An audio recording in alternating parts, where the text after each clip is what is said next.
आज आमच्या बारामतीचा म्हणजे आम्ही म्हणतो की आम्हाला एक माज होता, आम्ही बारामतीकर असलेल्याचा, आणि तो आज आमचा माज गेलेला आहे.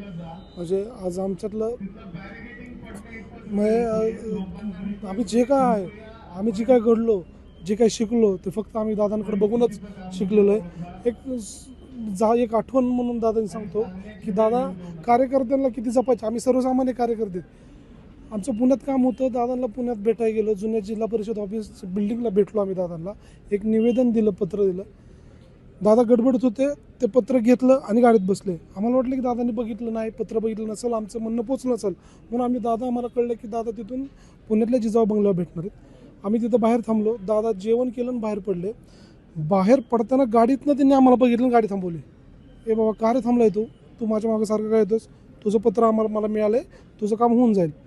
दादा म्हणलं. परत मागं दादाने ओढून बघितलं बंगल्याकडे, कोण आहे तिकडे, पोरांना चहाकार नाही दिला अजून, चहा पाणी द्या रे, तुमच्या काय बापात जातं का, इथपर्यंत दादा काळजी घेत होते.